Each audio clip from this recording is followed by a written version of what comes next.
So I wanted to talk a little bit about addiction today. For me, from a holistic standpoint, when I look at addiction, I'm not looking at the addiction itself per se.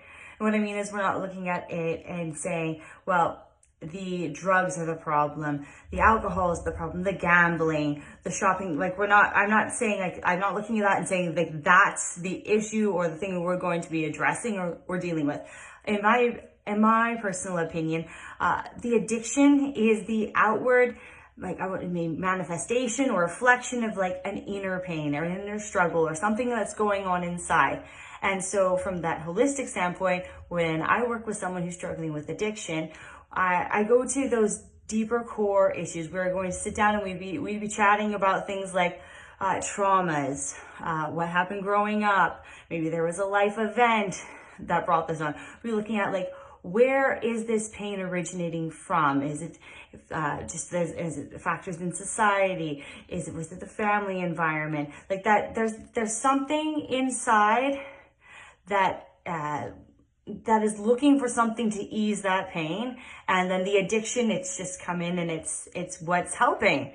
In essence, the addiction isn't bad per se. It's not bad per se because it's there to meet a need that's not being met any other way. Maybe because that person doesn't know how a different way to cope, or they've tried other things and that pain, it just keeps escalating and growing, and they don't know what to do, or it just happens. The friend offers this drug, you try it, and it meets that need.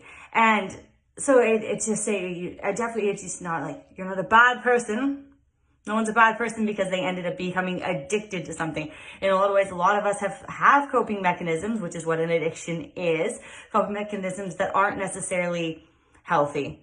Is drinking 5 cups of coffee a day healthy? No, but we pass over that one and say, well, that's okay. It's needed. It's not that bad. They need it to get their job done because it's, we live in a society where it's go, go, go, go, go. And in that essence, addiction to anything can become out of hand. And addiction is utilized to meet a need.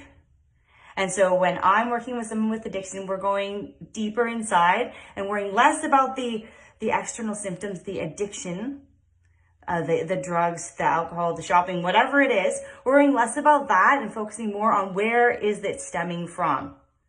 And we spend, going in and creating that safe space to be able to say, hey, where is this coming from? What is this addiction doing for me? How is it helping me? Because clearly it is, or it wouldn't be continuing on.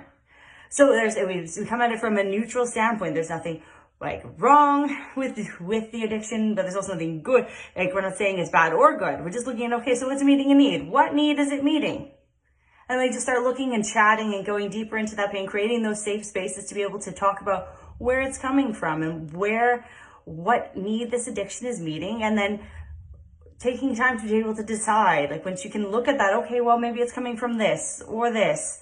And then being able to, as you bring up that stuff and transmute that past pain or trauma or whatever it is, then you can make a conscious decision. Okay, do I want to keep doing this, living my life this way? And sometimes you only have to make a conscious decision about it, because the addictions, sometimes they fall away when those inner needs, that pain, that trauma, whatever it is, when that need or pain has been addressed and met, sometimes the addiction just disappears on its own. You can think of addiction as just an unhealthy coping, a way for the body to be able to deal with that pain it couldn't deal with any other way. Hope that helps. And again, these are my opinions, and feel free to reach out. And as always, consult a medical professional if you have any concerns. Much love and light.